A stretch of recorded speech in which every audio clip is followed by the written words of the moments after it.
It's time for Security Now. Steve Gibson is here. Lots to talk about.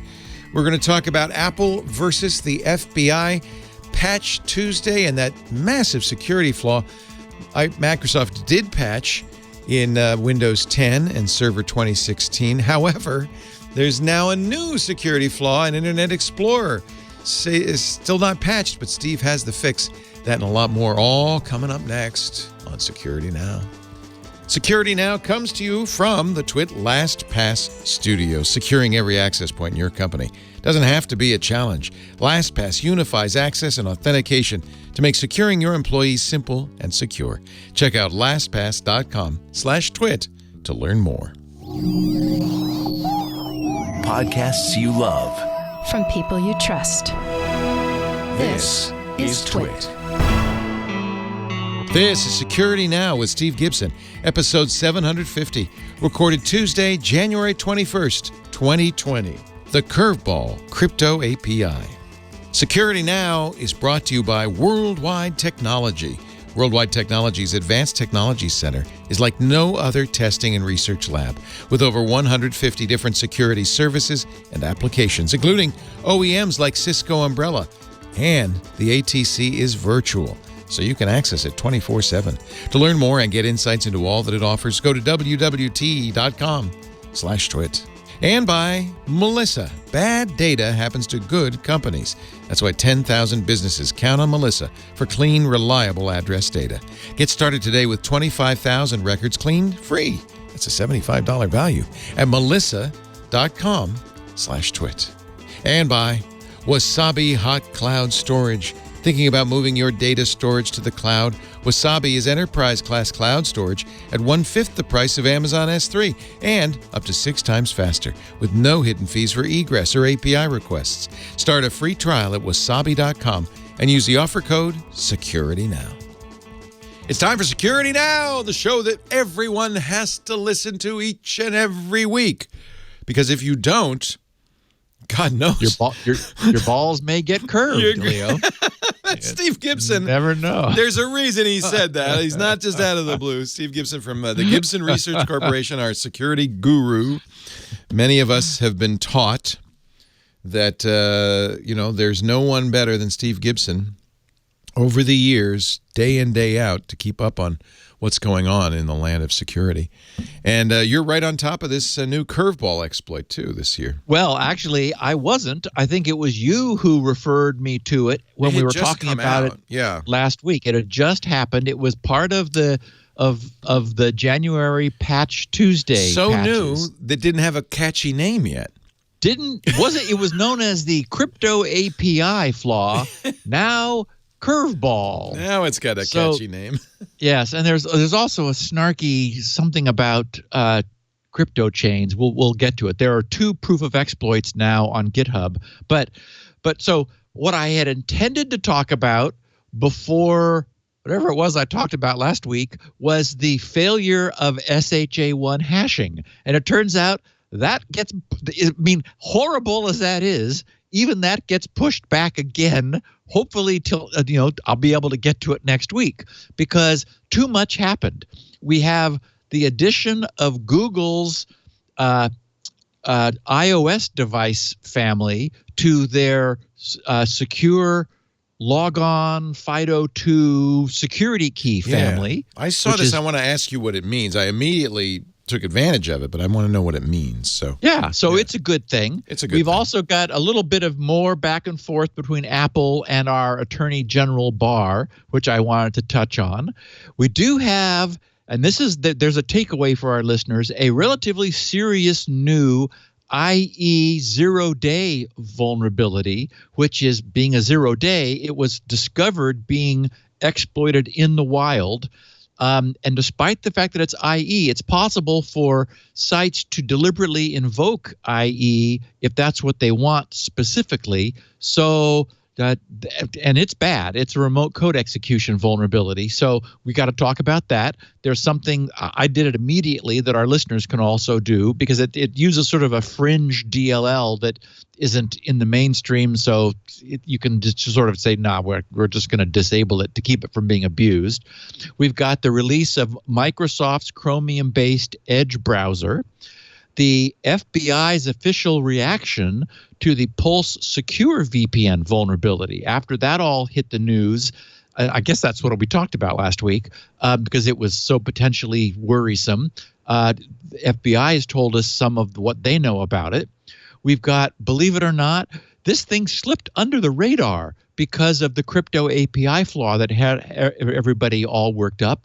A new critical remote desktop protocol, remote code execution vulnerability, reminiscent of Bluekeep.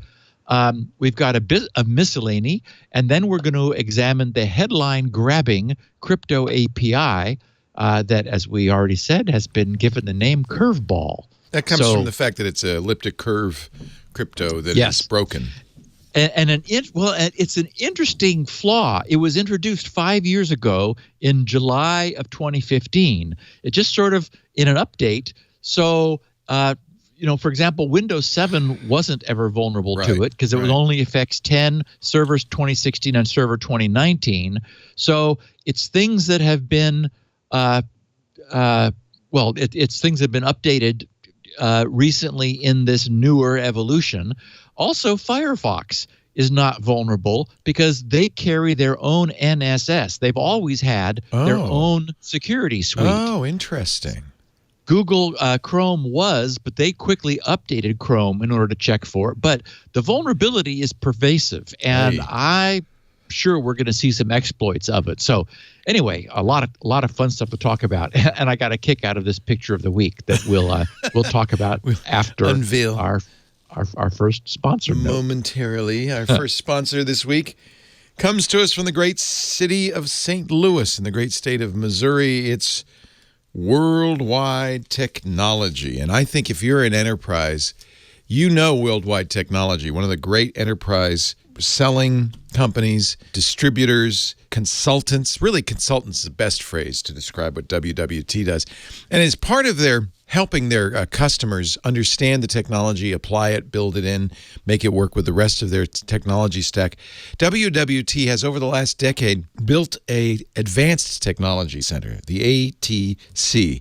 10 years in the making, this thing has become a monster, just an amazingly useful tool.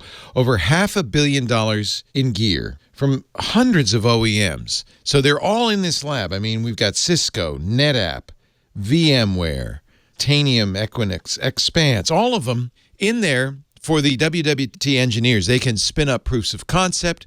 They can set up, networks within the lab and see how stuff interacts, how it works, how it interoperates, make sure it's efficient, useful, effective, secure before you buy it. A great tool for WWT, but this is why I love WWT, because they care about their customers. Nobody ever stops being a WWT customer. Once you start working with them, you're never going to stop because they're so good. This ATC, the Advanced Technology Center, has become an incubator for innovation. And now you can use it. They've got on-demand and schedulable labs. For instance, Cisco's ACI segmentation migration. You want to try it. You want to see how it works. You want to see how it works with your existing stack. You can do it there. There are hundreds of other labs, too, representing the best, the newest, state-of-the-art in endpoint security architecture, software-defined networking, network automation, storage, primary and secondary, cloud, everything. Everything's in there. So they learn about it. The engineers, they use it to create proofs of concept and pilots. You can use it too. That's what's really cool about it. They offer lab as a service. It's a dedicated lab space inside the Advanced Technology Center where customers can perform their own programmatic testing on this $500 million ecosystem. And what I love about it, you don't have to go to St. Louis. It's available worldwide 24/7. It's available online. This is such a benefit to all of WWT's customers. They've launched this new digital platform so that everybody can use it. They just brought it out this summer.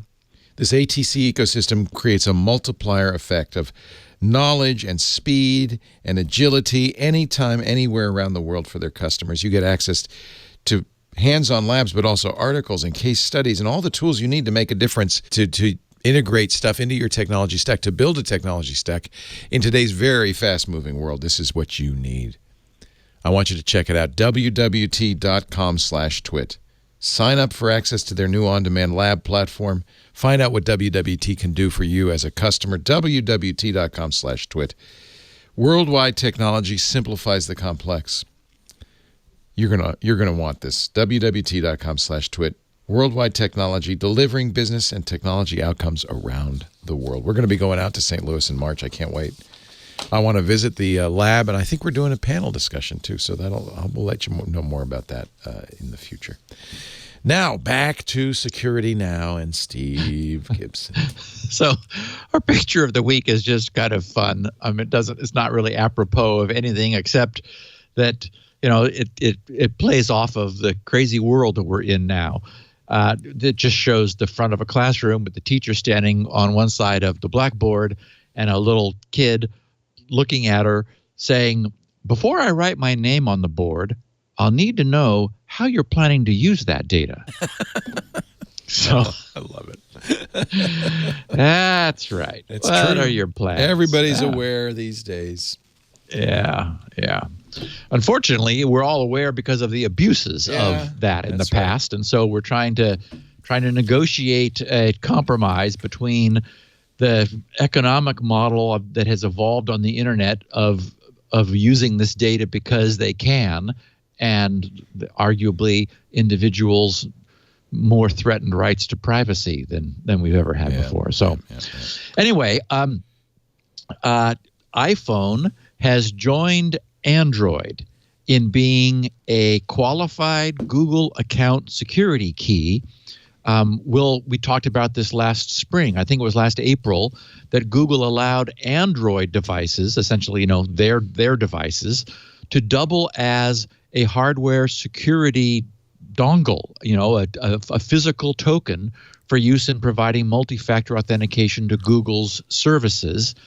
Now, that feature is being rolled out to users of iOS version 10 and subsequent devices.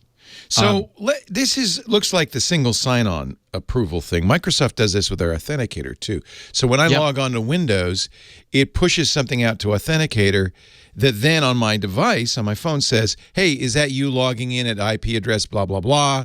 Yep. And you say yes or no, which is much better than, from the point of view of the user, much easier than typing in a six-figure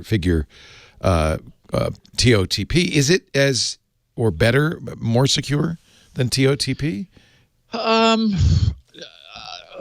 It's probably the same, right? I think it's push. Probably, is it a push? Yes. Yeah.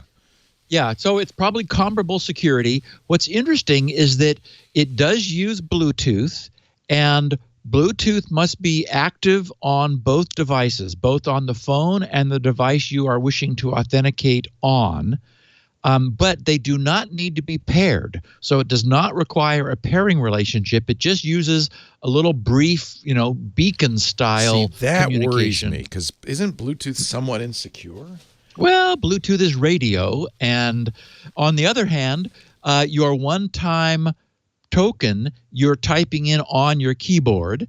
And we know that, there are all kinds of ways of hacking anything that involves your keyboard. So you could imagine something which is intercepting your keyboard it captures your one-time password when you type it in and then sends it somewhere for them to authenticate before you're able to authenticate. The whole issue of authentication at a distance is fraught with trouble. So this is different than I was saying. So that push notification is just like a text message or a auth code where you're saying yes. What you're saying is this is actually, my phone is physically an authentication device that using Bluetooth LE tells the computer, oh yeah, that's him. Does it involve any interactivity on my part? Do I have to press a button on the phone or anything? Yes, yeah. You do have to explain. You have to confirm physically. Okay. That so your phone has to be unlocked. I have to unlock it. Exactly. It's got to be unlocked, and then you've got to say yes, that's me. So is it better than a YubiKey, for instance? I would say, excuse me. The advantage is it is similar to a YubiKey, but it's probably one that you already have. You already have it. own. Yeah. So now you've got both Android and iOS devices are part of this, slowly expanding. I'm sure, carefully expanding range of devices like the YubiKey, like the Titan, which is Google's version of that. So you download and install this Google Smart Lock app. So there is an app that you need to install on your phone. For anyone who's interested, I've got the link in the show notes. But I'm sure if you just put in, I'm not sure because iOS or the App Store is so bad about finding things. But Google Smart Lock application is what it's called. You verify that you do need to turn on two-step verification or advanced protection on your Google account. So you got to go to in your browser, you sign into Google. When they did this, by the way, I then decided to turn advanced protection back on because it made it more convenient for me. Right. Otherwise, it was a pain in the butt to have to crap. Okay, now I got to go do that. So then you'll be asked to sign in again to reprove that you're doing this, that it's you doing this, even though you've already signed in. Then you scroll down. I was a little puzzled, but it's there. You scroll down to find Add Security Key, because essentially, even though it's not what we have thought of in the past as a security key, we've thought of that as a YubiKey. This is turning your phone, when it's equipped with this Google Smart Lock app, into a physical security key. And among your options there, you'll find iPhone. You'll say, you want to add your iPhone. So you click on Add. Then you enable iPhone security key by tapping Yes, I'm in when prompted to in the Smart Lock, in the Google Smart Lock app. And that sort of sets it up. And from that point on, as long as you've got Bluetooth active on both devices, you sign in on a browser using Chrome OS or a browser running iOS, Mac OS, or Windows, or I'm sure Android. And then in this case, you check your iPhone Smart Lock app where it should be saying, "Is this you?" and you verify by tapping yes. So let me do this then, because I haven't done it yet. You can see I've already used my Google phone that way. Right.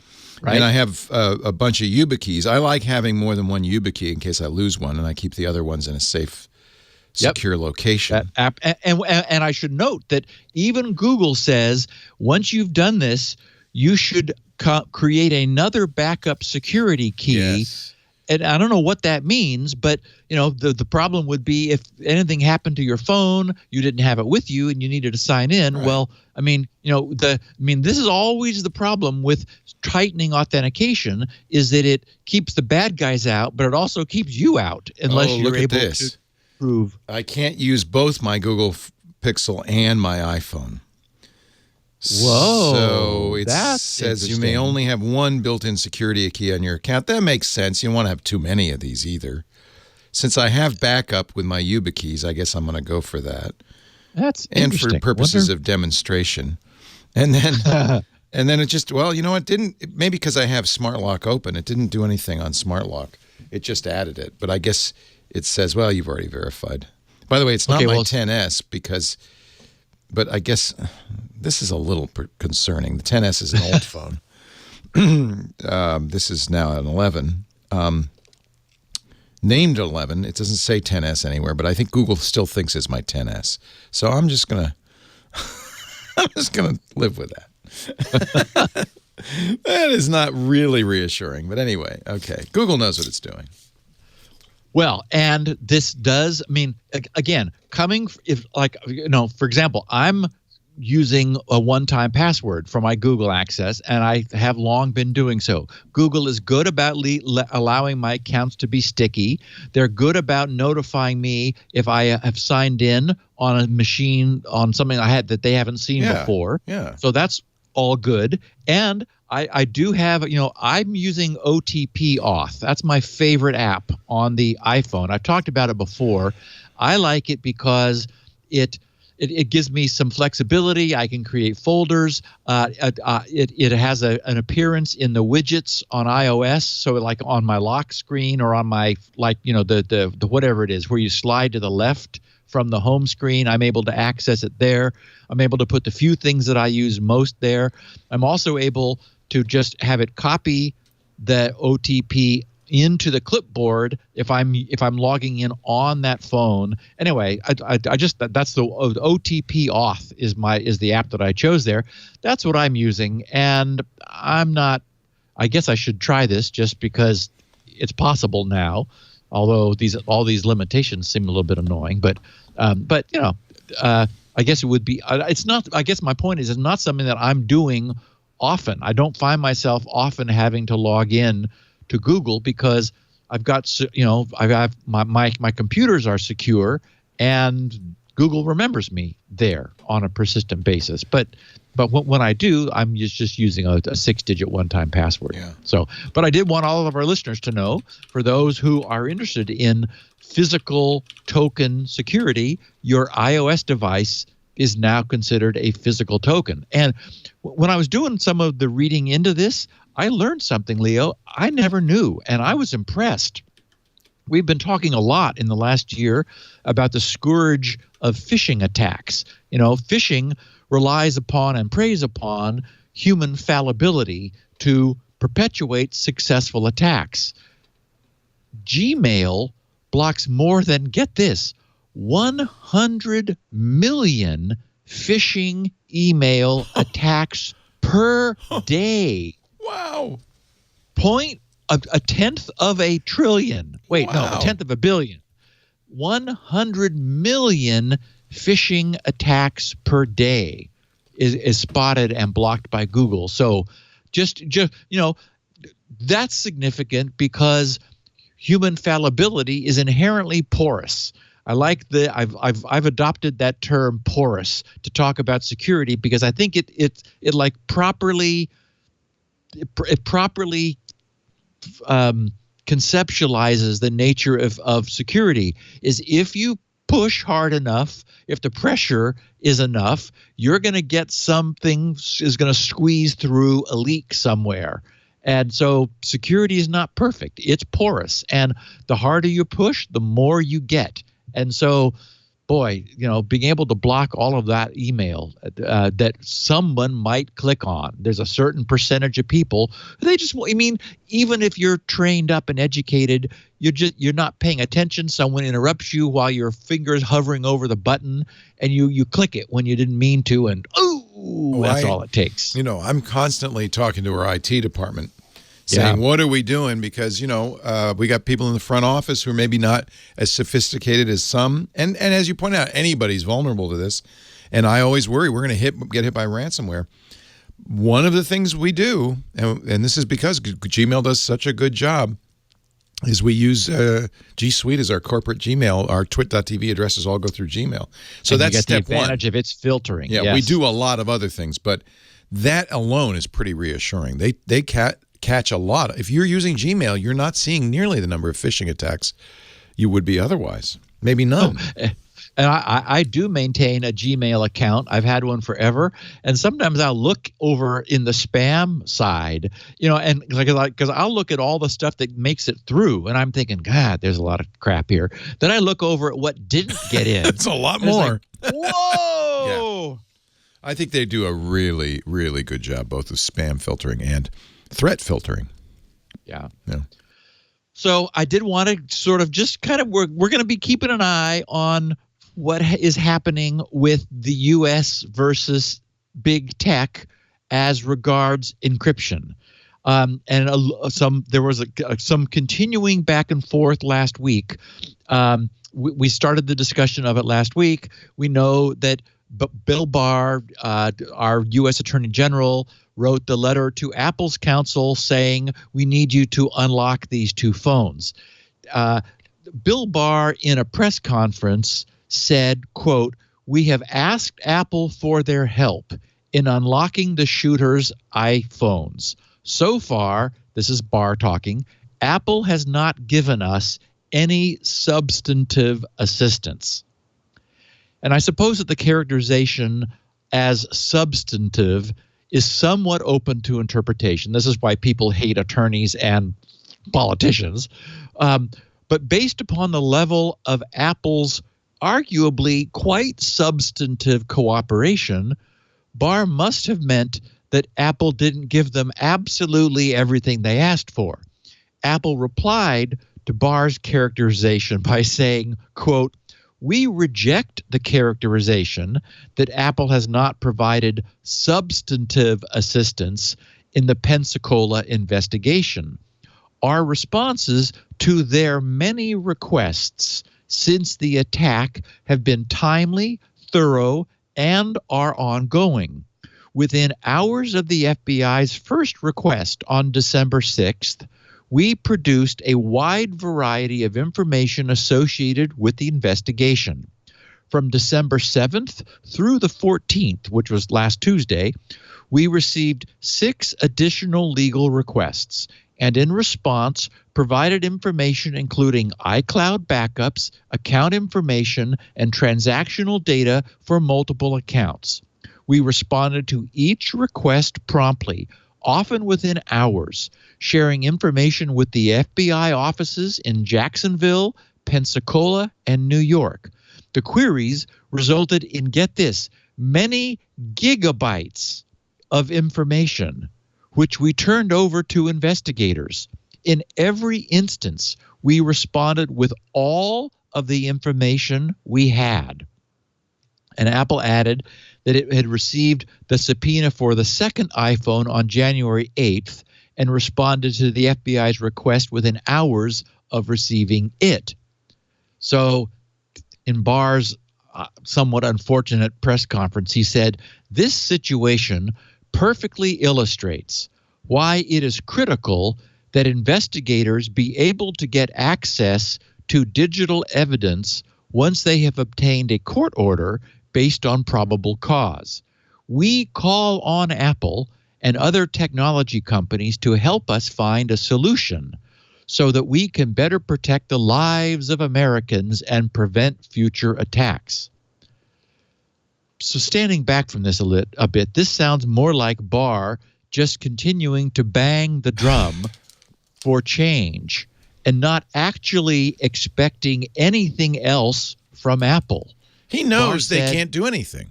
Yes. They've given him everything they can, which is more than enough. Yes. So this is political at this point. This is not about that investigation. And what really, as far as AG Barr goes, I seriously think that this is not about terrorism. This guy wants to suppress dissent. He wants to know everything that's going on. And he is the flag bearer for the absolute most intrusive kind of surveillance. It bothers the hell out of me. We did learn a little bit more during this follow-up press conference. He said that, Barr said, during the gunfight with first responders, the shooter disengaged long enough to place one of the phones on the floor and shoot a single round into the device. It also appears the other phone was damaged, but our experts at the FBI crime lab, which I find amazing, were able to fix both damaged phones. Yes, you can shoot it, and we'll still be able to bring it back to life. Anyway, so that they are operational. Maybe the bullet just bounced off its corner or something. Anyway, he said, however, both phones are engineered to make it virtually impossible, and I would remove the word virtually because we know how they've been engineered, to unlock them without the password. It is very important to know with whom and about what the shooter was communicating before he died. So I agree with you, Leo, completely. We've previously covered extensively here that Apple has deliberately designed and implemented within their devices a robust system for encrypting the data stored within iDevice's non-volatile storage. And the upshot of that design is that no one, not even they, Apple, have any means or ability to decrypt it. And as you said, I'm sure they explained this at great length in their replies. I'm sure that we didn't see the subpoena that was issued that Apple responded to, providing all the information they had, gigabytes of data. Yeah, they gave him the iCloud. They probably gave him the Apple iMessages. They know who he was talking to because the phone company knows that, as well as Apple. By the way, there's also a point to be made. There's some evidence that even the most recent iPhone 11 can be cracked by Great Key. Celebrate and Great Key, we've talked about before, are firms that specialize in helping law enforcement break into these phones. And there's significant evidence that Great Key has an ability to break into the iPhone 11, the most recent. And we know, thanks to, what was that exploit that we've been talking about on older iPhones? We know that they can root the older iPhones. So and I think Barr knows this. This has nothing to do with this case. Right. There's a good post in the Lawfare blog saying they already got everything they could ever want about these phones. Well, and look at how much they got. The other flip side is law enforcement is now buried in riches. I mean, they wouldn't have had this before. They got everything. They didn't need a wiretap. They got it all. Yes. So this is to me this is a red herring. What they really want is total information awareness. Well, Chinese government-style surveillance on all the citizens. We know that if Bill Barr wishes to outlaw the commercial sales of such technology in the U.S., he'll need Congress to pass legislation to essentially outlaw the commercial sale of technology that doesn't have a back door. This is political, but I think they want to outlaw Congress too. So I think where they're heading is we'll just take care of this. Those pesky congressmen. Those members of Congress. And so until then, he's just complaining that Apple cannot do something that was deliberately designed for it to be impossible for it to do. So, okay, yeah. And fine. He knows that. Yeah. This is grandstanding. This is all about the court of public opinion. It has nothing to do with the actual case. Yeah. And we saw somewhere that like some of the congressmen, I think it might have been Lindsey Graham, who while railing against Apple, he said, but I have to say I am happy that my iPhone is secure. Yeah. For him. Wait, Lindsey, hold on a second. You're saying you want a back door, but not in yours. Right. Of course. That's exactly what he wants. You nailed it. You're surprised? Yeah, I think it'll be really interesting. This just really seems like a hot potato because yes, it would be nice if only terrorists' phones could be unlocked and everybody else's were safe. But what citizen is going to say, yeah, I want the government to be able to get into my phone whenever it wants to? Right. I just don't see us. I mean, we've been talking about cryptographers being in their ivory towers saying, no, there's no way to do this. I think when you ask anybody, would you like the government to be able to have access to your phone? Well, certainly some people will say, yeah, I have nothing in here. Others are going to say, that doesn't seem like a good idea. Yeah. So we'll see. Yeah. Until then, over the weekend, 2 days ago, news dropped of a new serious Internet Explorer 0-day remote code execution exploit. Now, this is, first of all, this is IE. It's not the default browser that most people are using anymore, but it is something that has an internet-facing surface. And the idea that there is a remote code execution exploit is big news. Of biggest concern are the fact that 1 in 4 desktops running Windows 7 today, since none of them will presumably ever be patched unless their users have switched to Chrome, Firefox, or another browser, IE 11 is the last IE available for Windows 7. 1 in 4 desktops still operating on the internet today. And even if another browser is set up on those systems by default, it's still possible to explicitly invoke IE and to take over the machine. I still think I may be wrong, but doesn't Microsoft ship IE on every copy of Windows, including Windows 10? Yes. Yeah, it's still there. It is still present, and it is vulnerable. We don't know whether Microsoft may issue an out-of-cycle patch, but it is a 0-day. It was discovered being used in targeted attacks in the wild. So it's not a theoretical issue. I mean, look at how much fur flew from Spectre and Meltdown, and that never resulted in a practical attack. This was found being used. Okay, so here's the technical details. There are 2 JavaScript libraries in Windows. There's the original JScript.dll, and there's JScript9.dll. JScript9 is the default JavaScript interpreter that IE 9, 10, and 11 use. It is not vulnerable.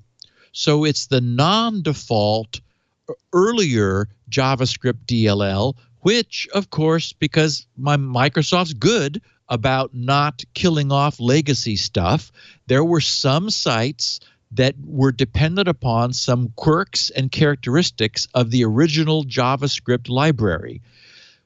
They are able to explicitly invoke the older JScript DLL. So IE 9, 10, and 11 are potentially vulnerable. And it doesn't help us that it isn't the default DLL, the default JavaScript interpreter, because a malicious site that wanted to exploit the older JScript DLL can ask for it explicitly. It can say, this is the JavaScript DLL I want to run. And so that's what a malicious site will do. And note that because we allow ads to run JavaScript, it can be any advertisement that comes up on a well-trusted site can also potentially exploit this. So really, it shouldn't be. It's not really an IE exploit. Technically, it's an exploit of the JavaScript DLL that comes with IE and is present on all Windows machines. Is that right? Correct. Although I'm only seeing it referred to as IE 9, 10, and 11. For example, Edge might not be willing to invoke it. Yeah. And so, but so you have to first have IE open, and you can only invoke it from IE. Correct. It can only. Yes. But you can get IE open, right? You can say exactly. In fact, I'm sure all of us who have been using Windows sometimes see that IE starts up for some reason. It's because it is possible for apps or sites to say, oh no, we need this under Internet Explorer, which is why it's still around, because from time to time it ends up being needed. So we know that Windows 8.1 and 10 will be updated, though it's unclear when. We just received our monthly Windows booster shot, and it's unclear how serious Microsoft is taking this one. We don't know, as I said, whether we're going to see an out-of-cycle emergency patch before next month's February patches. It is being tracked as moderate. It's CVE 2020-0674, called moderate, even though it is a 0-day in the wild targeted attack remote code execution vulnerability being used right now. So it has not yet been patched. And my concern is that 7 may never get patched. And 7 doesn't have Edge as its default. It's stuck with IE 11 as the latest browser. So 1 in 4 Windows systems stands to never get fixed unless Microsoft thinks better of deciding not to fix Windows 7 any longer and thinks, well, this is bad enough. I mean, it's a 0-day. It's not theoretical. It's being exploited in the wild. Microsoft's advisory says the vulnerability could corrupt memory in such a way that an attacker could execute arbitrary code in the context of the current user. An attacker who successfully exploited the vulnerability could gain the same user rights as the current user. And you remember that this is the coy voice that Microsoft uses. You know, they found this being done in the wild, not because it could be, but because it was being. So they continue saying, if the current user is logged on with administrative user rights, an attacker who successfully exploited the vulnerability could take control of an affected system.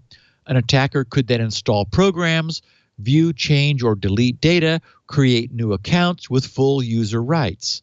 Microsoft is aware of limited targeted attacks in the wild and is working on a fix.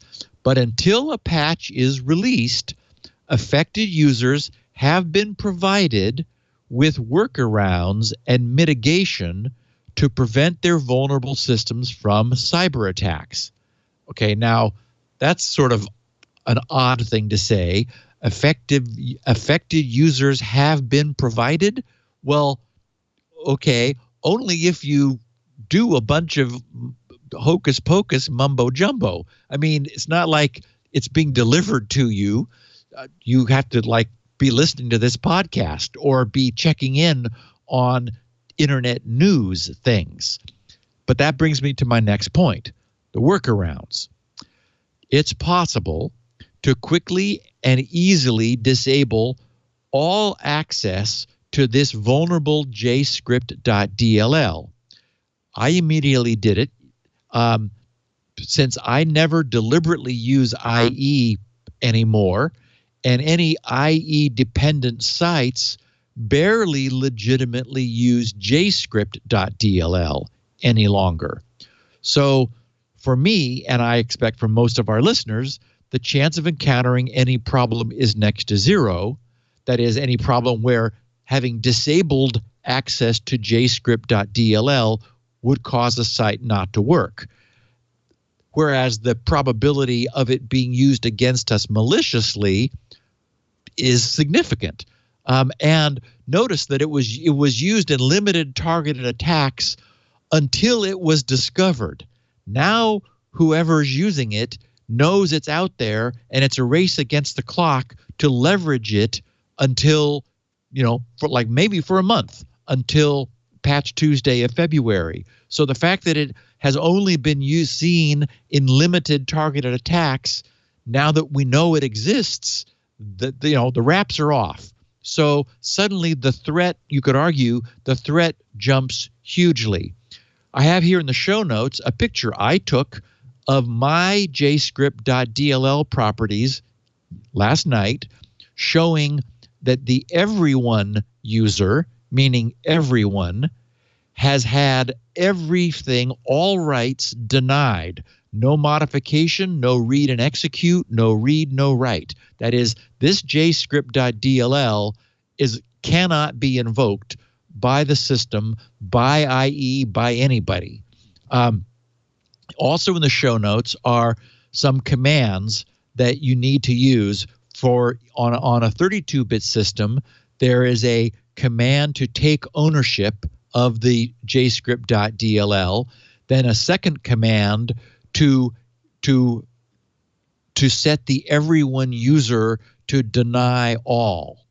Under 64-bit systems, since they both have a 32 and a 64-bit JScript.dll, you need to do that both in the 32-bit context and the 64-bit context. So the commands are a little bit they're 4 lines that you need to execute. This is all in the show notes for anybody who's interested. I would do it. Our listeners know I'm not running around with tinfoil, but there's reason to believe that for a month, if Microsoft doesn't do something more quickly, that everyone will be exposed to this malicious DLL, which can be evoked through IE, and IE can be evoked if it's present in your system. So I would think it's worth removing these rights. It's a couple commands. They can be reversed easily. I've got the reversal commands also here in the show notes. It's unlikely you will ever encounter a problem after disabling it. And then Microsoft's presumably going to fix it by next week. Actually, Woody... No. Actually, it's not Go Woody. ahead. Bleeping Computer does say there are some potential issues you might experience. Windows Media Player might have trouble with MP4 files. The FSC tool will not replace JScript.dll with altered permissions if you want to fix your system files, and printing to PDF from Microsoft Print is supposedly reported to break. So there may be some weird That's interesting. Well, what it shows you is that they yes. that this DLL is being used. Yes. Yeah. Interesting. Yeah. Yeah. And of course, I'm mostly concerned about people who are deciding to want to stay on Windows 7. It's never going to get fixed if Microsoft holds to their commitment. This will be a good test. A 0 day, like a week after they stopped updating it. Yes, exactly.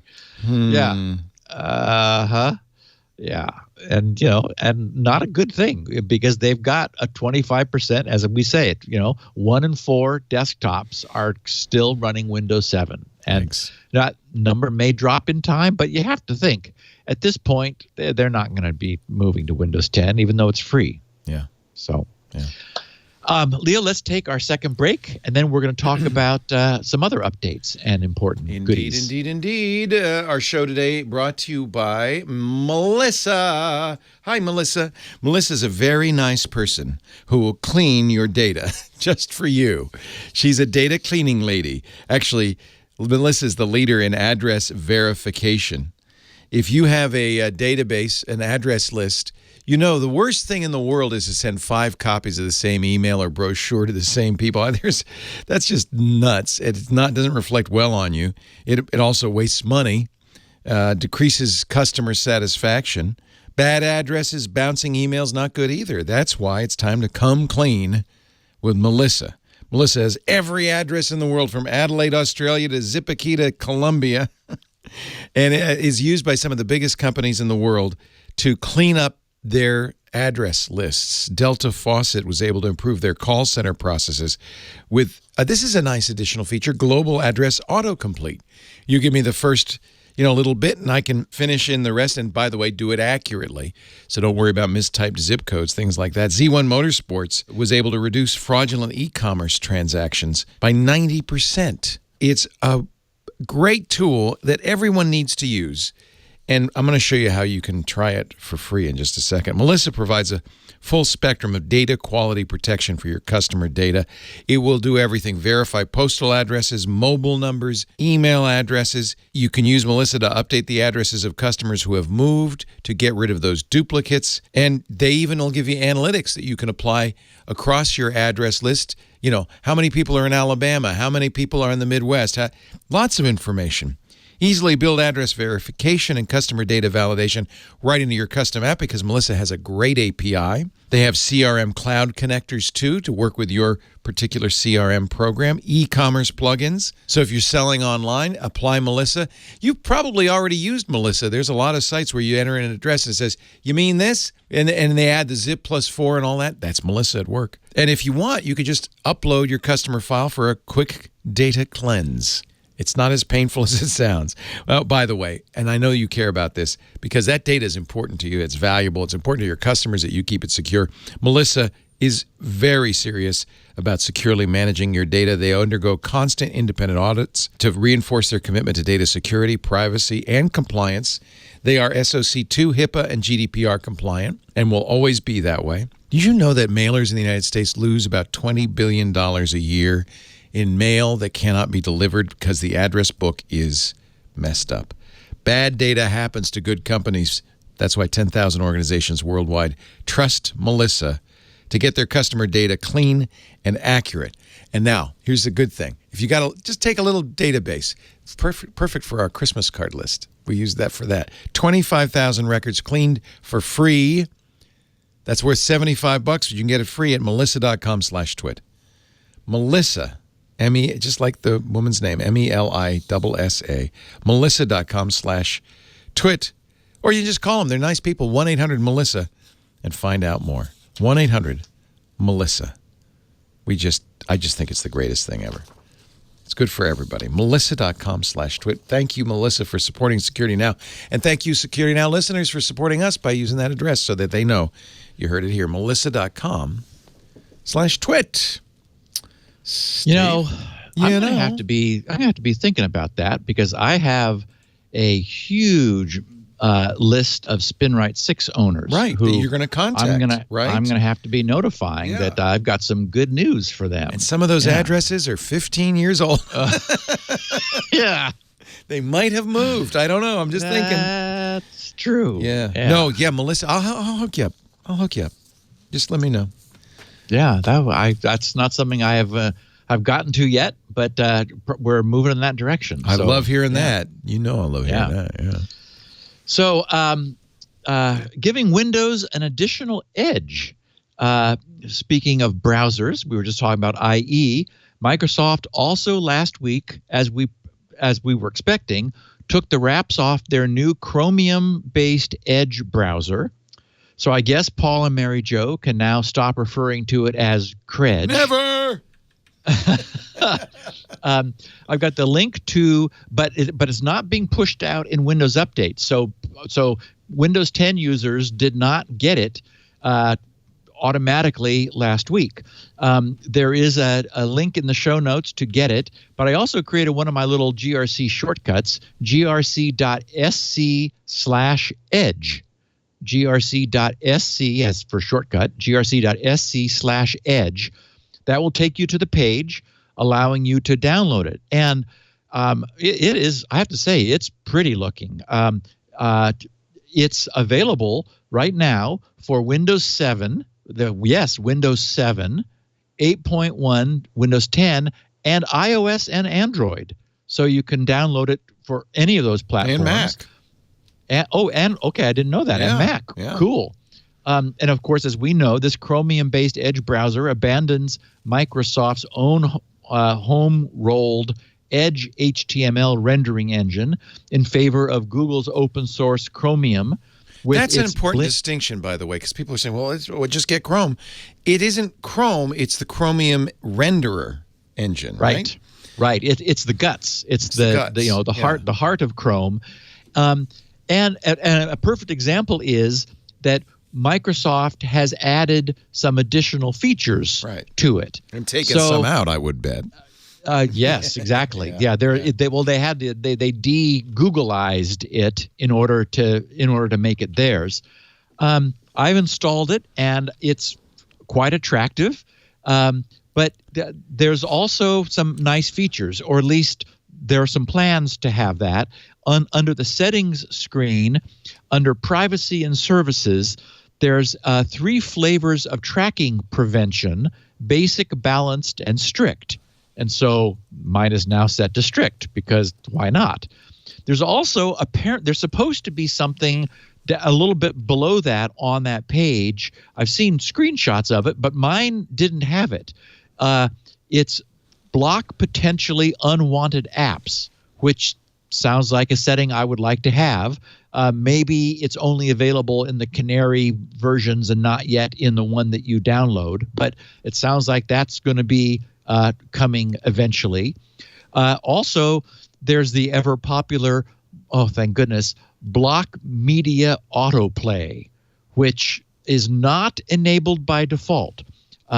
You go to edge://settings/content/media autoplay to get you to the page that enables you to turn on the blocking to prevent pages from autoplaying any crap that you didn't ask for when the page loads. So yay for that. So anyway, this is Microsoft, as we've said, who just decided that it just didn't make any sense for them any longer to be, constantly running in parallel, trying to keep up with the platform which more and more browsers are adopting. When we were talking recently about all of the browsers that I don't remember now which feature it was that Chromium had. It was like, whoa, and what's the one with V?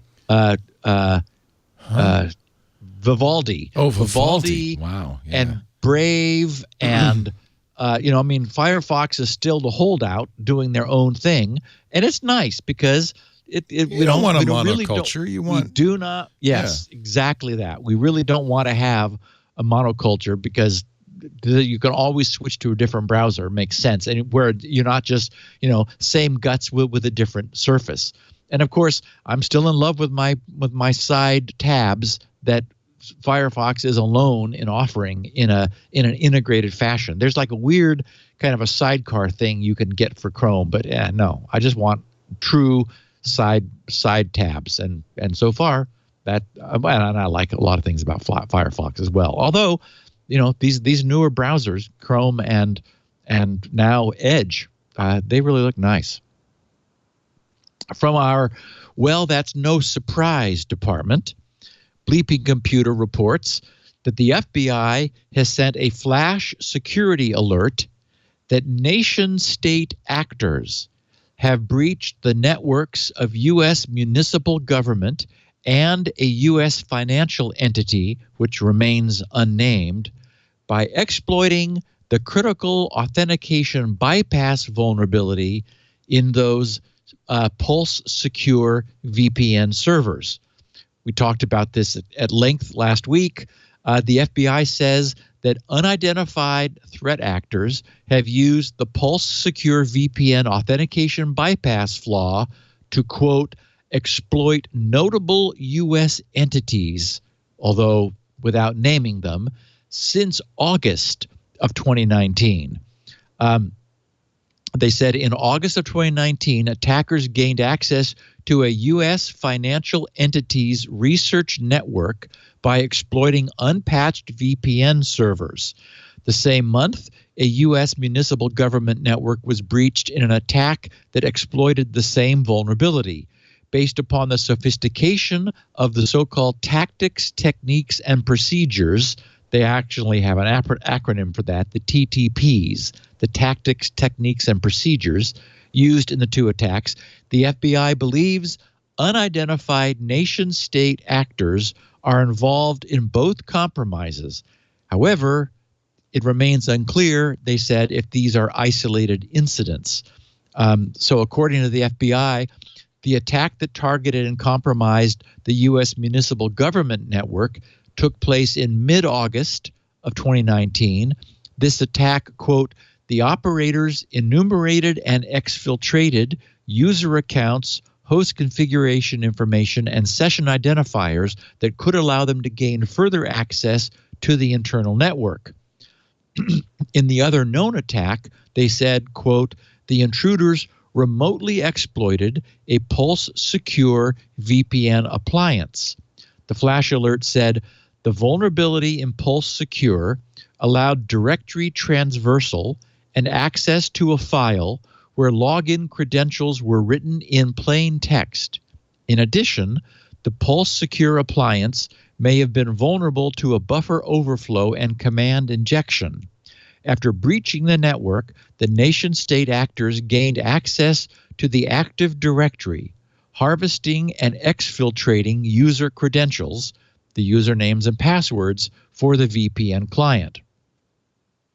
They said following attempts to enumerate and gaining access to other network segments, the attackers were only able to infiltrate the exploited segment, which was the only one on the network using single-factor authentication. They said the intruders attempted to access several Outlook webmail accounts but were unsuccessful due to the accounts being on separate domains requiring different credentials not obtained by the intruders. While the intruders performed additional enumeration, there was no evidence that any data was compromised or exfiltrated, and the intruders seemingly did not install any persistence capability or foothold in the network. So in the flash notice, the FBI did not directly connect these attacks to Iranian-based hackers. A private industry notification detailing Iranian cyber tactics and techniques shared a day later mentions, quote, information indicating Iranian cyber actors have attempted to exploit the same vulnerability. And the FBI assesses this targeting, which has occurred since late 2019, is broadly scoped and has affected numerous sectors in the United States and other countries.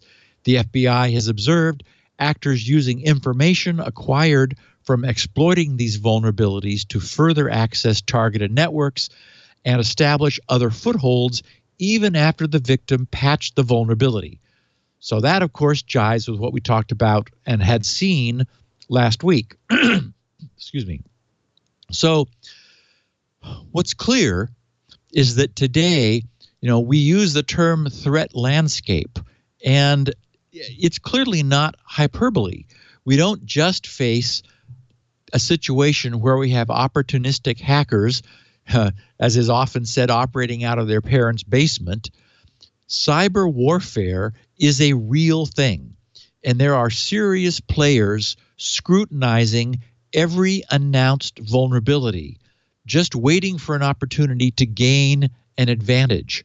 So when something like a VPN authentication bypass is announced, as it was in this case in April of 2019, the guys doing this Pulse Secure VPN, okay, well, they had a flaw. They fixed it. They announced it. They offered an update. I'm sure they tried to notify people who were their customers, who were still, able to receive these notifications. What we saw was that despite that fact, there were still 15,000 instances of this insecure VPN operating out on the internet. So here we've got apparently Iranian cyber hackers who they're taking this stuff seriously. They see this announcement, they go enumerate the internet, find vulnerable endpoints, use the flaw, reverse engineer the fix, figure out a way of bypassing authentication, and then crawl inside the networks which are behind these VPNs. And in this case, as the FBI's flash alert indicates, there were some significant U.S. properties which were using this VPN and, to their shame, had not updated, given 6 months to do so, still had not updated.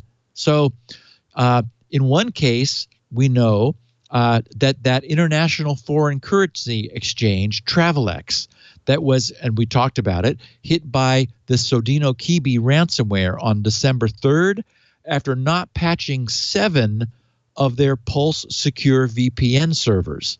Travelex was one of the companies that the Bad Packets guys warned of having vulnerable servers 4 months earlier, back on September 13th of 2019. Travelex never replied to the email warning that they received, and they got hit 4 months later. So I don't know how we solve this problem as an industry. We have Adobe, who has for years been responsibly pushing out updates to their products every month on, often on the second Tuesday. Of course, Microsoft.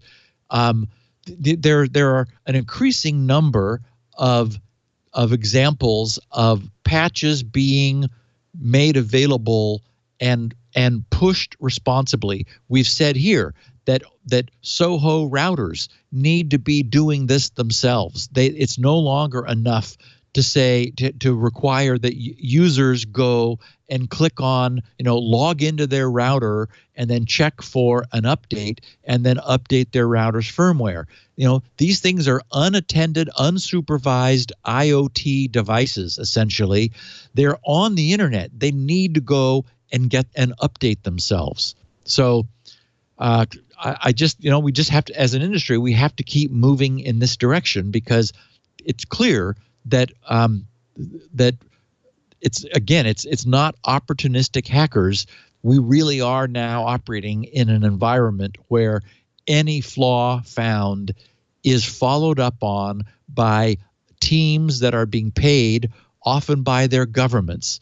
And, I'm not looking for a job, but wouldn't that be fun? Imagine being able to have do that and it's not illegal. It would be, you're on the good guy side when you're doing that kind of serious, cool, hacking of other entities on the internet.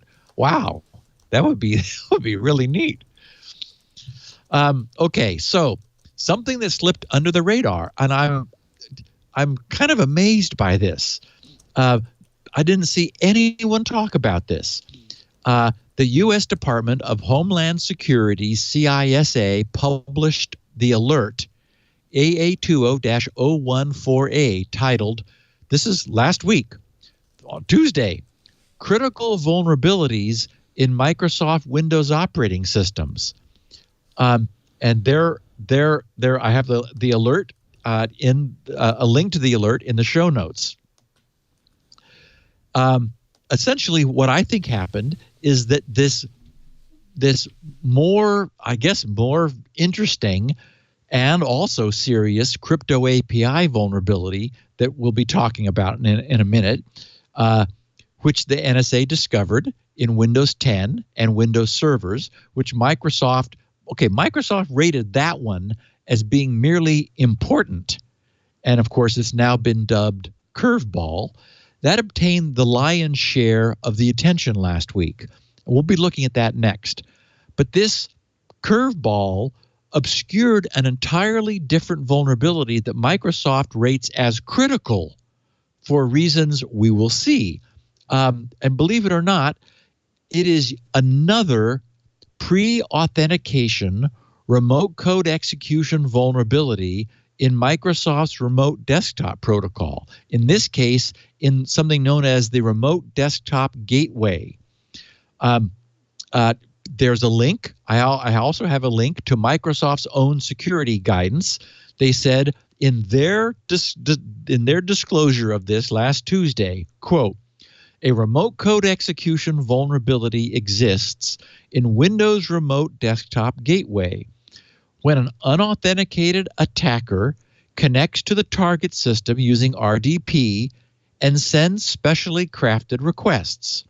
This vulnerability is pre-authentication and requires no user interaction. An attacker who successfully exploited this vulnerability could execute arbitrary code on the target system.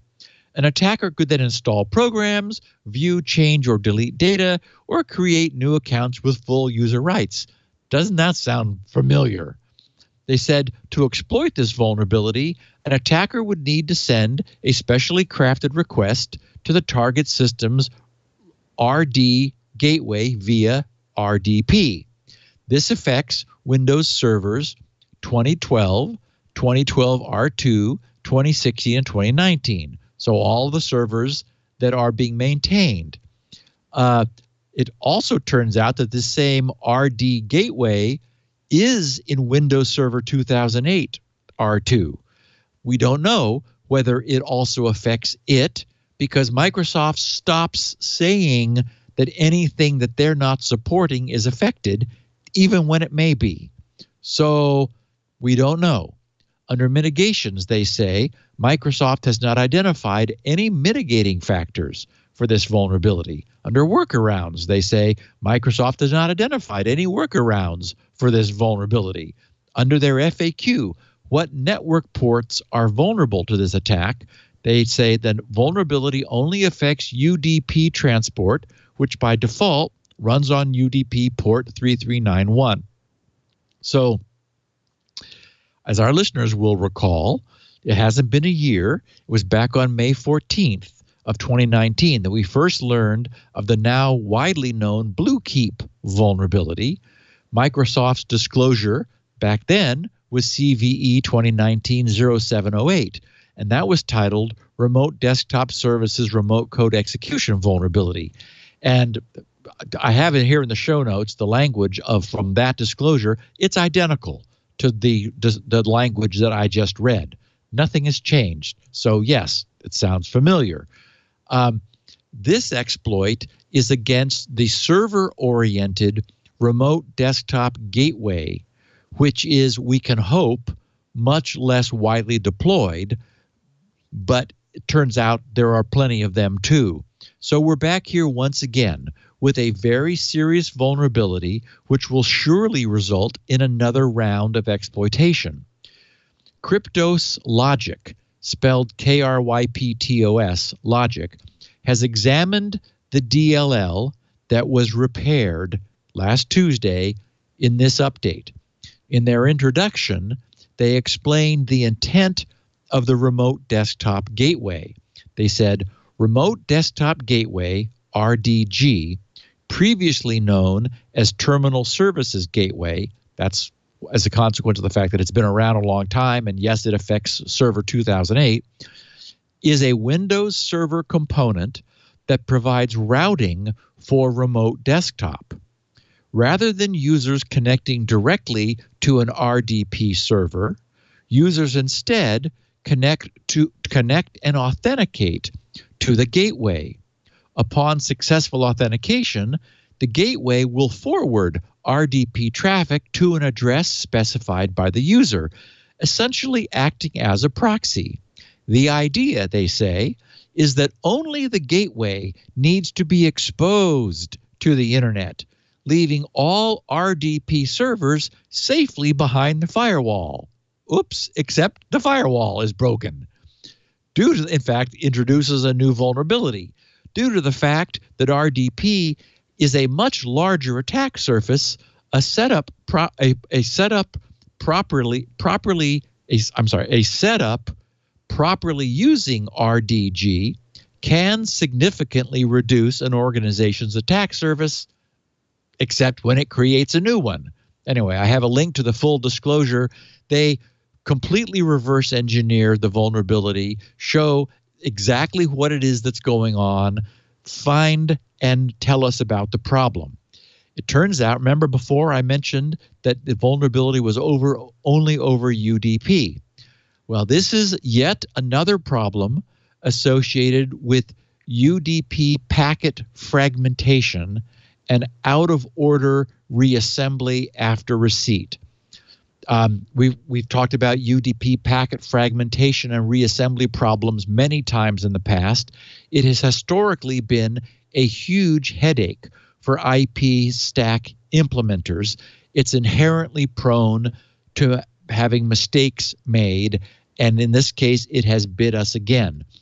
The idea is that with UDP, the datagram protocol on the internet, a large packet can be emitted, and you can, as the packet transits the internet, encounter a link from router to router, an inter-router link, where the protocol doesn't support such a large packet. So the router that is unable to forward the packet that's that big is able to fragment it, is able to chop it into smaller pieces and send them in pieces. There is a fragmented flag in the packet and a which fragment of the larger packet this fragment is added to the fragmented UDP packet. The problem, the dilemma essentially, is that once packets are fragmented, they are never reassembled. They then make their way the rest of the way over the internet as fragments. They are also, as is the case for UDP packets themselves are allowed to come in out of order, and they need to be reordered. Fragments are allowed to come in out of order because they are themselves just UDP packets that carry this fragmented bit. So you need some buffer on the receiving end in order to receive packets of a fragmented UDP packet out of order and wait for them all to arrive. Turns out that that logic of doing that properly is inherently problematical. It's been a constant source of problems. And as I said, here was a new one. The problem and its disclosure is only a week old. It has been patched. That is, this was fixed, except for Windows Server 2008 R2, last Tuesday. But we also know that these things take a while to get fixed. It may be that the RDP servers on the internet were not attacked before. Only the RDP servers not behind the gateway were being attacked. Well, now the gateways can be attacked. And we have a complete reverse engineering of the problem is now public. So we can expect another round of problems to be, and maybe we're going to give it a cute name. Who knows what this one will be called? Last one was Blue Keep. Here we have yet another problem. And I will say again, the only way to do this safely is to put this behind a secure VPN in order to keep RDP and the remote desktop protocol gateway off of the internet. Leo, when you were at CES, I shared with Jason and our listeners the happy news that there is now native support for Drupal for Squirrel. And oh, nice! I just wanted you to know that. I just put this back in the show notes because a contributor of ours, Jürgen Haas, said, "Happy to announce that I was finally able to finish off the Squirrel integration into Drupal 8 and the forthcoming version 9. It is feature complete and supports all of the Squirrel protocol version 1. That's great. And in fact, you just go to Drupal and you're able to add Squirrel to your Drupal installation. So that was very cool. You. I just wanted to make sure you knew that. Yeah. I also mentioned last week that I was considering revamping GRC's certificates.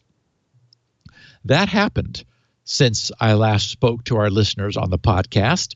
I had a bunch of EV certificates. Every certificate I had was extended validation, all from DigiCert, of course, my absolute favorite certificate authority. But I had the GRC, my main grc.com certificate was coming due and coming up for renewal. I've been using more and more certificates because I'm creating more subdomains of GRC, squirrel.grc, blog.grc. There will be a forums.grc where we'll have web forums for supporting SpinRite 6.1. I just like the freedom of being able to create subdomains. And of course, as we know, EV certs are not allowed to have wildcards in their domain names. You can't do star.grc.com with an EV cert. That's not allowed. So that required individual EV certs or more and more subject alternative names in EV certs in order to stick with that. And of course, browsers no longer celebrate or even disclose without any prompting that there is an EV cert. So you don't even get any credit for having them. So I just decided, okay, time for a change. So it only made sense for me to switch. The process with DigiCert was as shockingly painless as every interaction with them has been. Since I was already approved for all the domains that I needed to bundle into the new single certificate, I simply used their Windows certificate manager. They have an app for Windows that makes it really simple to generate a certificate signing request. I put the root domains and the wildcard domains I needed, basically grc.com, star.grc.com. I still have grctech.com. That's what brought me to talk about the cookies and cookie forensics last week. And star.grc.com, of course, grc.sc. and a couple other miscellaneous domains. And I now have one cert that I have installed across all of my servers. So, thanks again to DigiCert making it easy. Oh, I forgot to say, after I generated that certificate signing request, I went to DigiCert, clicked yes, and I had a cert. It was, like in minutes, in like less than a minute. It's like, okay, actually, I think it came up immediately in the web browser, and I was able to download it, and then I also received it through email. So, hats off to DigiCert. I did want to mention that I had pulled the trigger on recertifying all of my certs at GRC, and I'm really happy with having made that change. And I'm sad to see what has happened with extended validation certificates. I like the idea of a person being in the loop. As I noted before, that I understand the value of automated certificate issuance for domain validation as opposed to organization validation. This is an OV cert, not a DV cert, meaning that some higher level of authentication was applied to it. I get it that for opportunistic encryption, using the ACME protocol and an automated issuance cert makes sense. I wouldn't be surprised if at some point in the future, browsers do start indicating whether a human was involved in the loop or not. We'll see what happens with that. And let's talk about Crypto Curveball after our last break, Leo. Indeed. I want to talk about, speaking of balls, the hot wasabi ball. Wasabi does have a wasabi ball, believe it or not, but it's not a ball of green horseradish that you have with your sushi. It's actually a giant hard drive that makes it very easy to get your data on the Wasabi cloud. Wasabi is hot cloud storage, low cost, high speed, fully secure storage with the highest possible durability. So many companies are moving to the cloud these days. And I know the criticisms, the complaints, the concerns that your boss might have. For instance, what about security? Is our data safe? I'm going to say, given the state of the world with ransomware, your data is probably safer on Wasabi than it would be in on-premises storage. Wasabi has a number of things they do to protect you. 11 nines of durability. You can't get better than that. That means on average, one file every 659,000 years might get damaged. They actually have regularly scheduled integrity checking on all files. And because they're multi-homed and multi-operation centers, if a file's damaged, they can completely restore it from another copy of it in another center, and you never even see anything. It's just always safe. 11 nines of durability. That's amazing. They have access control mechanisms that also protect you. Bucket policies, access control lists, and your data will be immutable. That means nothing, not ransomware, not that fumble-fingered son-in-law in the mailroom, none of it. Hackers can get a hold of that data or change it. Your data is safe and untouchable. I just think this is so great. HIPAA compliant, FINRA compliant, CJIS compliant. And because Wasabi has the patent on a unique way of writing the data to disks, sequentially as opposed to in sectors, faster, up to 6 times faster than Amazon S3, less expensive, 80% cheaper, and they don't charge for egress, and they don't charge for API. By the way, the API is the same as S3's, so you already have software, the tools that use it, and you already know how to use it. The result is storage is radically affordable, fast, and secure, and no one's heard of it because it's brand new. So I know you're going to go to the boss. You're going to say, boss, we got, we're looking at cloud. We got the big 3. Can I add a 4th? Something pretty hot. Wasabi. Wasabi. The boss will like the bottom line there. I think the boss will say, okay. Calculate the savings for yourself. Start a free trial right now. Unlimited storage when you use our special offer code SecurityNow at wasabi.com. WASABI, wasabi.com. So many people move into the cloud.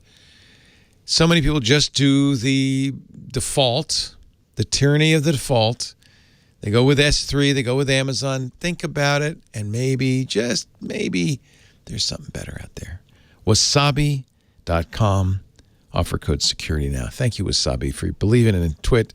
We believe in Wasabi, and thank you for using that offer code and letting them know you heard it on Security Now. That really helps the show. Wasabi.com. Use the offer code Security Now for a free unlimited trial for a month. By the way, speaking of helping the show, our survey is up. We really want to make sure Security Now listeners are represented. We don't track you. I mean, it's pretty hard to do that with podcasts anyway, unless you force people to use a special app or something.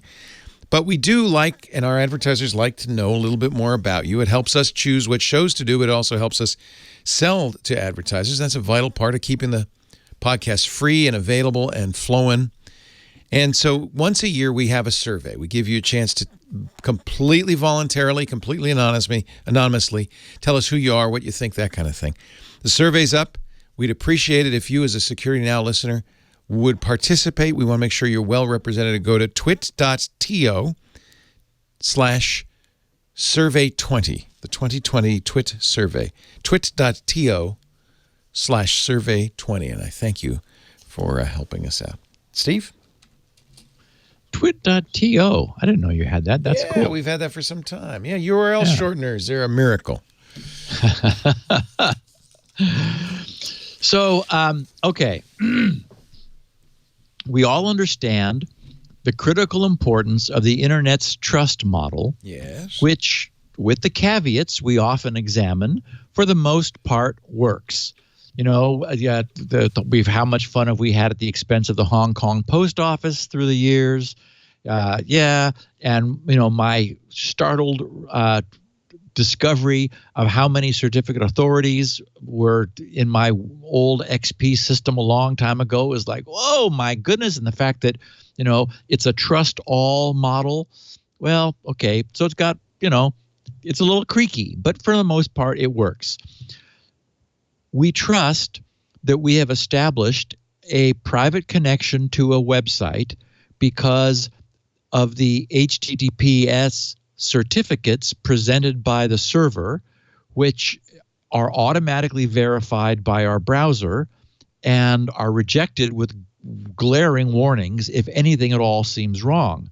Our browsers are very careful to remind us when we encounter a problem, such as an invalid certificate. And I'm sure we've all, from time to time, like encountered a site whose certificate expired a day or two before. And it's like, you know, it just happened to me, I don't know, a week ago.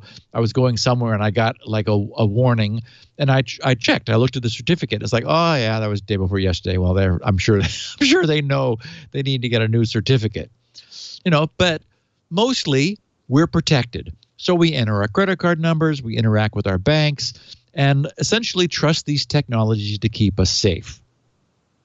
So that's really, it explains why a fundamental flaw, a deep and serious flaw in the Windows OS cryptographic API that is the component responsible for doing that work, such that certificates could be spoofed, caused quite an uproar. It's being tracked as CVS 2020-0601, and it has upset the easy trust that we've developed in the model that we have. The good news is this upset is not the result of some fundamental flaw that's been found in the public key infrastructure, but this particular implementation on some Windows systems is flawed in a way that allows it to accept a spoofed certificate when it should not. So, as we know, last Tuesday, Microsoft issued a certificate update, a security update to fix, and I don't understand still why they call this an important vulnerability. It's like important. Critical. Okay. Critical. Yeah. I don't get it. But so this is in their crypt32.dll. It was, and what has like caused lots of people to discuss on the internet is the fact that this is the first time the NSA has stepped up and privately reported a vulnerability to a company that where they could have used that vulnerability themselves to their own advantage. I mean, they've done that before.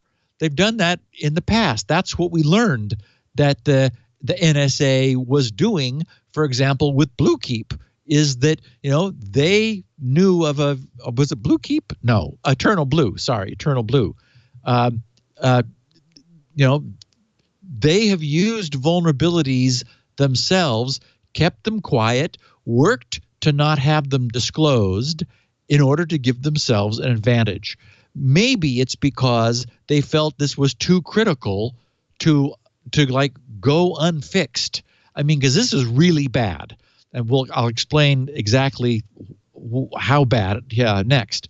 So, the fix to this ensures that the Windows Cryptographic API library correctly, completely, properly validates ECC, elliptic curve crypto certificates. So not all crypto certificates, but ECC certificates. Okay, so this flaw, which now has been referred to as, or has been named CurveBall, was introduced into Windows, as I mentioned at the top of the show, in July of 2015. It's a spoofing vulnerability in the way the certificates are accepted without a correct verification of the explicit curve parameters provided within certificates. Essentially, the flaw allows an attacker to supply their own generated X.509 certificates, which is the class of certificates all of these are, by using an explicit parameters option to set its own curve parameters. What the NSA wrote was, quote, certificates obtained containing explicitly defined elliptic curve parameters which only partially match a standard curve are suspicious, especially if they include the public key for a trusted certificate, and may represent bona fide exploitation attempts. Okay, so translating that a little more into English, the way for us to think about this is that Microsoft's original code, which has been in place 5 years, was allowing certificates to overspecify their own elliptic curve parameters, which were then used to verify their own signatures. So, in other words, the certificate was being allowed to say both, this is how you verify who I am, and this is who I am. So the flaw affects all of the places where we depend upon trusting certificates, including HTTPS connections, signed files and emails, and signed executable code. In essence, anything that is signed. This was and you can understand why the NSA said, "Holy crap, this is really too awful. If this were discovered independently, you can imagine. I mean, it would be a huge exploit." So they really didn't have any choice. It completely subverted signing, all signatures.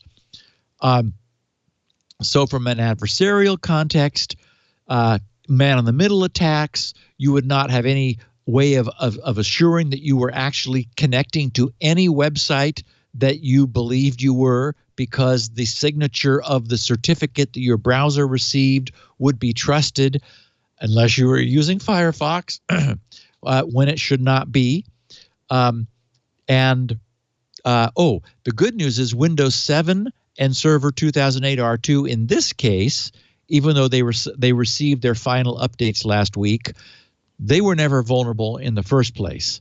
And unlike the famous Spectre and Meltdown vulnerabilities, which remained even 2 years later essentially theoretical, despite all of the uproar they called, we never had, working, exploitable, obvious proofs of concepts. We had, yes, a theoretical cross-process leakage. So in some settings, that could be a problem. In this case, immediately upon the disclosure, researchers jumped on this to create and release proof of concept code to demonstrate that the vulnerability can indeed be exploited in the wild. Researchers immediately predicted that it would only be a matter of days, and that prediction turned out to be spot on.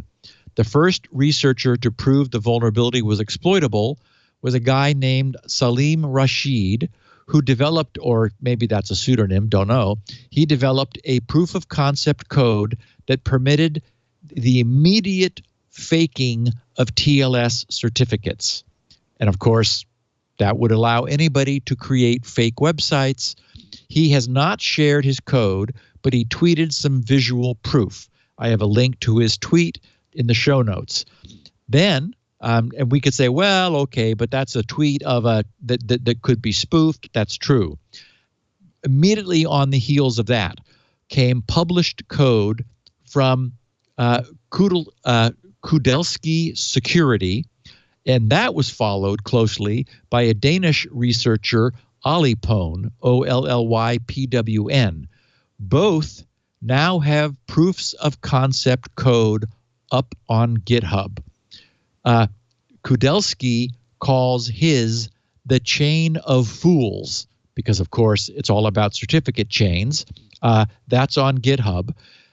He also provides on a blog posting that is synchronized with this a complete explainer in addition to a walkthrough his proof of concept code. So the cat is completely out of the bag. This is not theoretical. This is not, oh, maybe someone's going to figure out how to do it. Ollypwn has a nice explainer in his GitHub intro about this.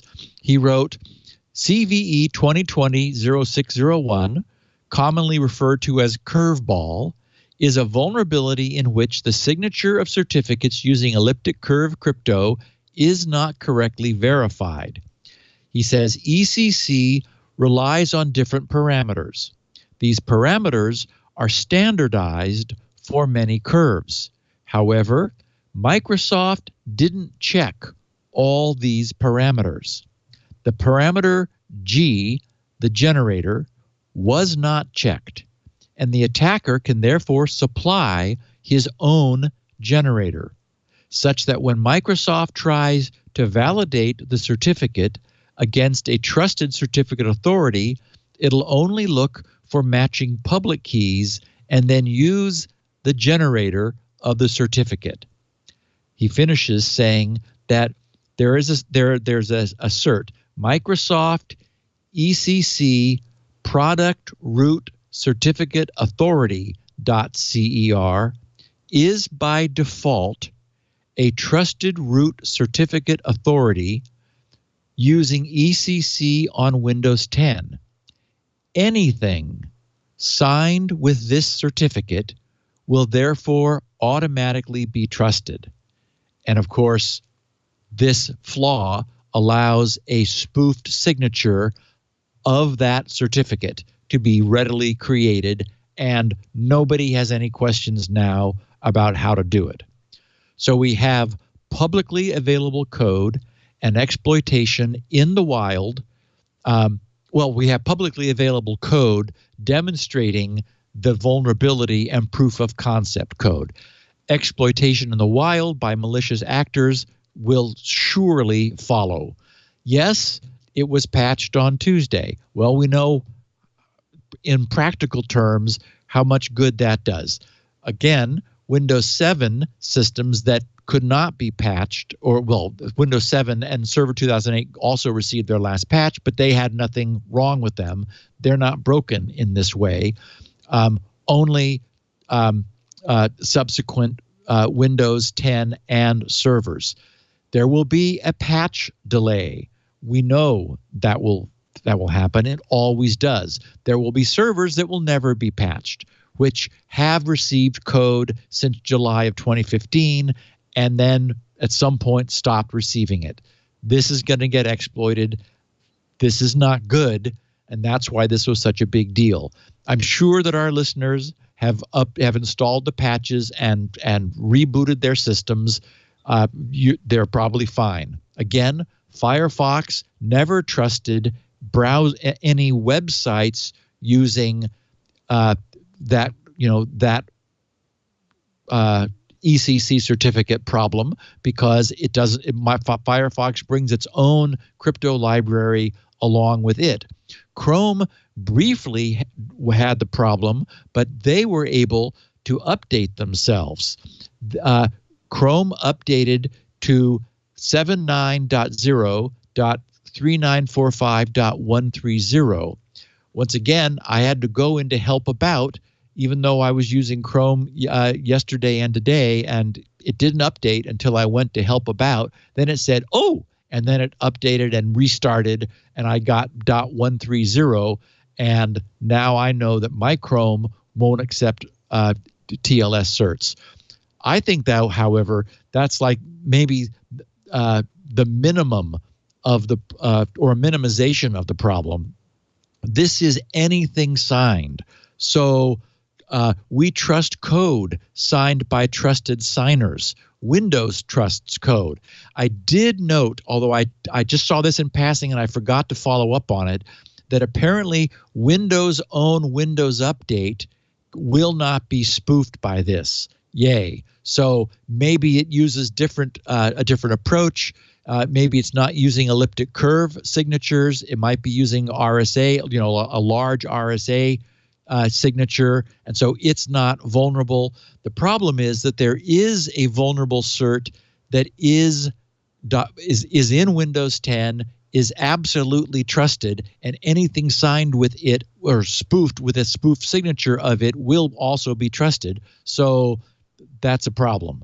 So anyway, I think that the website spoofing problem is less of a concern, although still, for systems not updated, for people using systems not updated, any site can now be spoofed. That's the case. So Windows needs to get fixed, but signatures are pervasive, and we're going to end up seeing some more exploits of this moving forward. So make sure your Windows is up to date, and you're okay. The crypto curveball. The crypto curveball. It's not easy to hit the curve. And thank you, NSA, for helping, because this was too bad to leave out. It wasn't a Nobus for them to know, and us to be hurt by. I told you about Nobuses last week, didn't I? No. There's a doctrine at the NSA. Michael Hayden, the former chief of the NSA, told the folks about this, called Nobus, N-O-B-U-S. An exploit that can be used by nobody but us is okay. He uses an example. Look, if it takes 4 acres of supercomputers to crack it, then we don't have to tell the world about it. That's a Nobus. Nobody but the NSA could use it.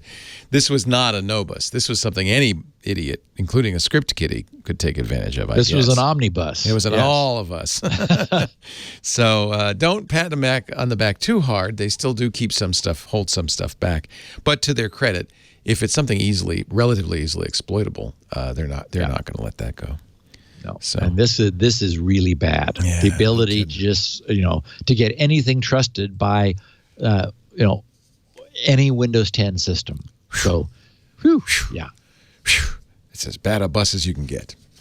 Steve is the greatest, isn't he? We are glad you are here every Tuesday, 1:30 Pacific, 4:30 Eastern, 21:30 UTC. That's when we record Security Now. If you want to watch us do it live, twit.tv/live. You can watch it live. You can also get copies of the show from Steve at his website, grc.com. He's got 16 kilobit audio, 64 kilobit audio, and transcripts, so you can read along as you listen at grc.com. You'll also find lots of great stuff there, including SpinRite, his bread and butter, the world's best hard drive maintenance and recovery utility. You'll also find lots of freebies, including Shields Up. People still, just a couple of weeks ago, somebody called the radio show and said, my ICMP port is open. Or actually, he says, it's not stealth, it's closed. And I said, you've been using Shields Up, haven't you? 103 million and counting. Wow. That's awesome. Yeah. I use it anytime I set up a network. I test it with Shields Up. It's a great tool. Highly recommended. grc.com. He's on Twitter at SGGRC. You can follow him there. Follow his tweets. He always posts the show notes before the show there. That's actually how I get him. But you can also DM him there. He's open to DMs. And if you have a question, a comment, a leak, a tip, information at SGGRC. We live at twit.tv. This show is twit.tv/SN. You can download shows there as well. We have audio as well as video. And I guess the best thing to do, we're on YouTube as well. The best thing to do would be subscribe in your favorite podcast client so that you get the show the minute it's available and have it just in time for your Wednesday morning commute. Steve, thank you so much. And I'll see you next week on Security Now. Until then. Security Now.